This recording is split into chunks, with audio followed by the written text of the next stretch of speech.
College football is built on dreams. Dreams of glory, of Heismans, of titles. But dreams can shatter.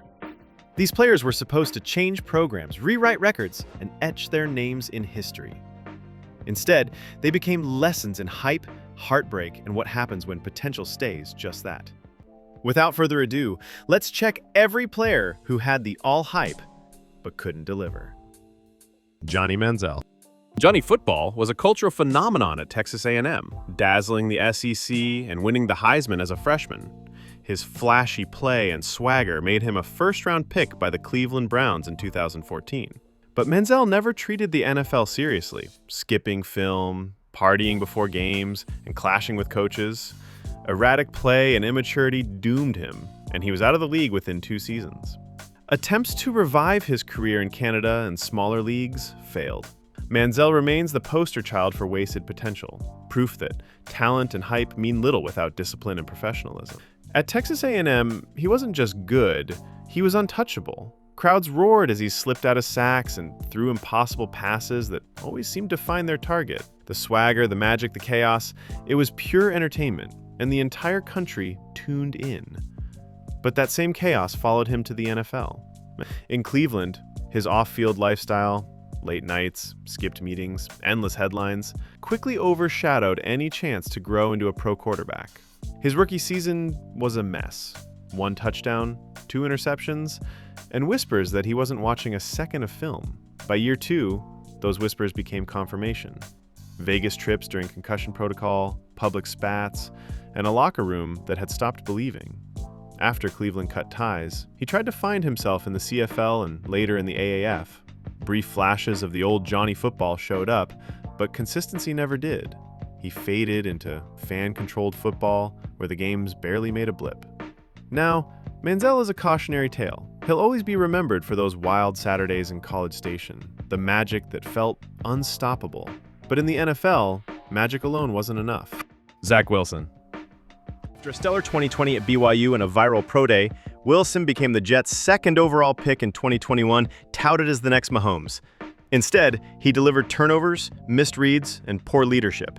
The low point came after a disastrous 2022 loss when he denied responsibility, alienating teammates, and losing his starting job. Despite multiple chances, Wilson never showed the consistency or composure needed to lead an NFL offense. He's a cautionary tale of how raw athleticism and hype can blind franchises to deeper red flags in maturity and decision-making. At BYU, Wilson looked like the real deal, a smooth, confident passer with highlight throws that went viral every Saturday. The arm talent was obvious, and the Jets, desperate for a franchise quarterback, bought into the dream. But the NFL isn't a highlight reel, and Wilson found out fast. The defenses were faster, the windows tighter, and the pressure relentless. Instead of growth, fans got chaos, overthrown passes, stalled drives, and baffling decisions that turned winnable games into losses. What stung most for Jets fans wasn't just the bad play, but the attitude. When the team needed accountability, Wilson shrugged. That locker room moment in 2022, when he deflected blame, turned teammates cold and the city against him, benched, reinserted, benched again, became a cycle of frustration. By the time new quarterbacks arrived to replace him, Wilson's story was written. Immense potential wasted by poor development, shaky confidence, and a refusal or inability to adapt. For the Jets, it's another chapter in a long book of quarterback heartbreak. Chase Young. Chase Young was a generational pass rusher at Ohio State. Unstoppable, dominant, a Heisman finalist who broke records.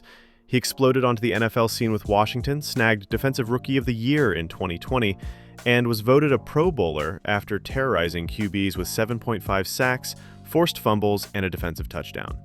Then came 2021. 9 games into the season, he tore his ACL and ruptured his patellar tendon in his right knee. Brutal blow. It drastically stalled his momentum, cast a long shadow over the rest of his Washington tenure. By 2022, he was just a ghost of his former self. On the PUP, physically unable to perform list, missing most of the season, returning for only a handful of games, Washington declined his 5th-year option, signaling a grim trajectory. Then came the mid-season trade to the 49ers in 2023. At first, hope flickered again. In 7 games, he logged 5 sacks, 18 pressures, and showed flashes, just what the Niners needed on their defensive line. But consistency eluded him. Reports questioned his discipline and effort, and the glimmers faded. After the season, he joined the Saints on a $13 million deal, still chasing redemption.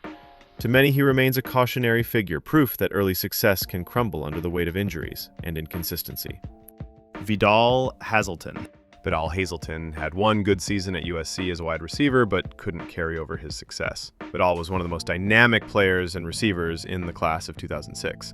As a senior at Hargrave Military Academy in Virginia, he had 41 catches for 942 yards and 13 touchdowns, earning the nation's number 5 overall player ranking by Scout.com and the title of top receiving prospect that year. The 6'2", 200-pounder was heavily recruited and chose USC to showcase his speed and receiving ability. Folks expected him to make an impact right away. He spent his freshman year mostly on the sideline, one catch for 8 yards, a brief burst of action that showed a little promise. Then, sophomore year hit, and he popped. 50 catches, 540 yards, and 4 touchdowns. Suddenly, he was a real contributor. But then, it crashed. Junior year was a dud, just 6 catches for 38 yards as he became a deep reserve. Feeling the need for a reset, he transferred to Cincinnati, partly to be closer to his ailing grandfather. But the spark never returned, just 6 catches for 63 yards and no touchdowns as a senior. A quiet end to what had started with such promise. QB Gunnar Kiel. Gunnar Kiel went from being a top recruit to a backup for Cincinnati. Gunnar Kiel's name sounded like destiny. A 5-star quarterback, he was rated the nation's number 1 QB in the 2012 class by Scout.com and Rivals.com. At 6'4", 210 pounds, he initially bounced between high-profile commitments, Indiana, LSU, before landing at Notre Dame in January 2012. After redshirting his freshman year behind Everett Golson and Tommy Rees, Kiel transferred to Cincinnati in 2013. He sat out that season due to NCAA rules, but exploded in his debut in 2014, throwing 6 touchdowns in a single game, an FBS record for a first outing.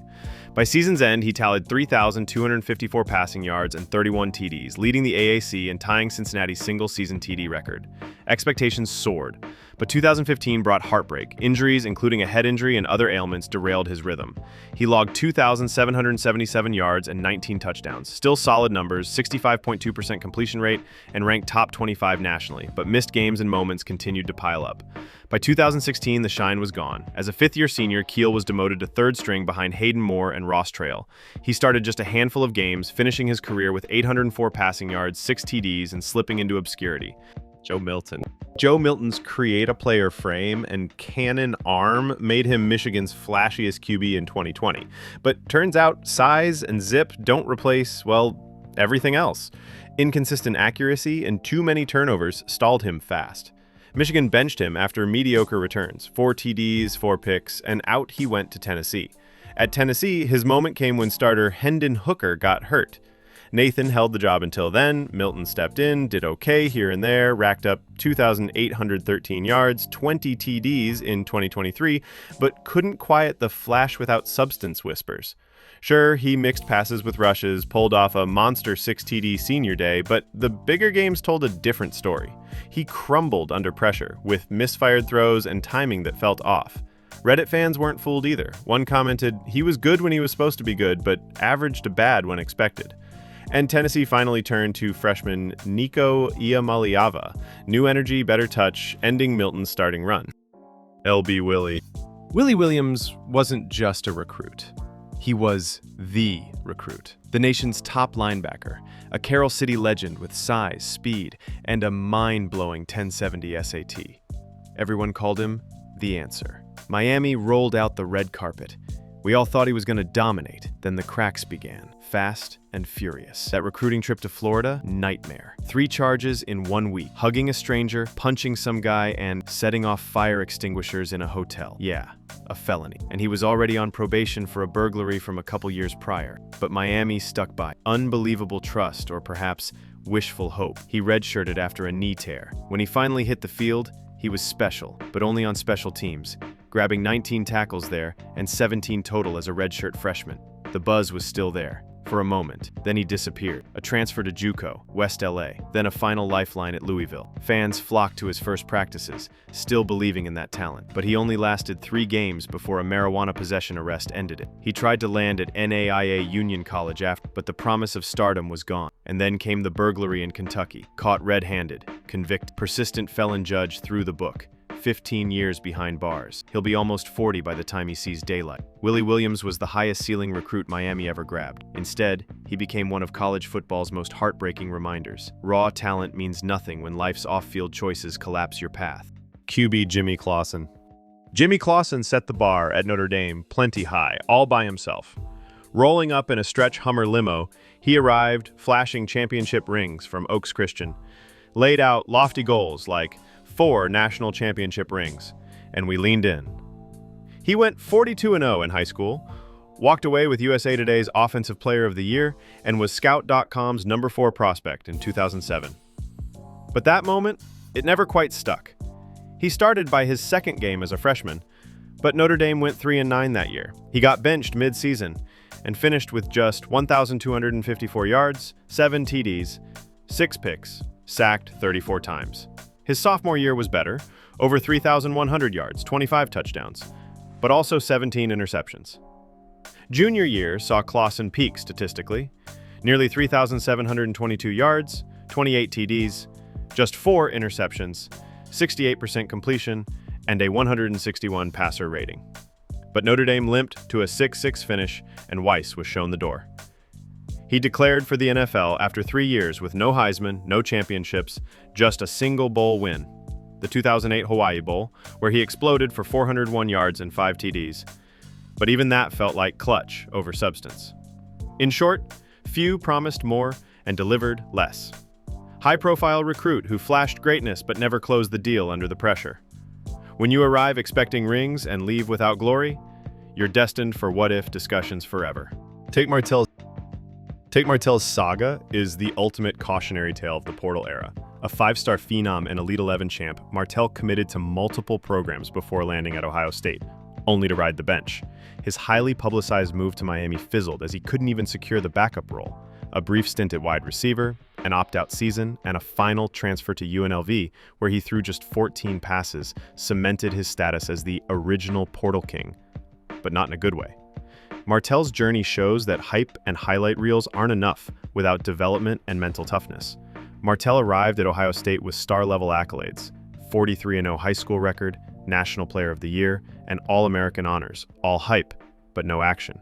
He redshirted in 2017, then backed up Dwayne Haskins in 2018, completing 23 of 28 passes for 269 yards and 1 touchdown, and rushing for 128 yards and 2 TDs. A razor-sharp 10-for-10 completion game against Rutgers showed flashes of what could have been. Then Justin Fields arrived. Martell threw a savage tweet warning Fields not to, quote, swing and miss, especially not your second time, only to enter the portal himself just days later, a moment that screamed of misjudged confidence and unfinished business. Miami granted him immediate eligibility, but practice battles ended with Martell beaten out and even moved to receiver, where he didn't catch a single pass in season action. In total, he managed just 1 7-yard completion and a handful of rushing yards before opting out of 2020 entirely. Home felt like the last chance. At UNLV, he appeared in just 2 games, handling a grand total of 6 pass attempts for 27 yards. No touchdowns, and gave it all up after that. He retired in January 2022 to pursue business ventures. Spencer Rattler. Once pegged as Lincoln Riley's next Heisman juggernaut at Oklahoma, Rattler burst onto the scene in 2020 with 28 touchdown passes and an arm that looked indestructible. But inconsistency crept in. Fans still talk about the Red River rivalry game where he was benched mid-second quarter for freshman Caleb Williams after committing a fumble. It was a brutal public blow to his confidence. Williams sparkled, Rattler's grip slipped. So Rattler packed his bags and headed to South Carolina, and wow, he delivered some headlines. In his first season, 2022, he threw for a respectable 3,012 yards, but also tossed 12 interceptions. Solid, yet unspectacular. Then came what felt like a movie scene. He shredded number 5 Tennessee for 438 passing yards, 6 touchdowns, 0 picks, and launched monumental upsets back-to-back with Clemson days later. The stadium stormed the field. For a second, it felt like Rattler had awakened a dormant program. Still, that high was temporary. His overall numbers, 37 TDs, 20 INTs over 2 years, and a modest team record, didn't match the hype. Then the NFL came calling, but not as early as expected. He slipped to a day 3 pick, landing with the Saints 150th overall, a long drop from those number 1 QB dreams. Well, that's it. Got a name we missed? Drop it in the comments. And hey, don't forget to like, subscribe to CFB Almanac, and hit up our other videos for even more college football deep dives.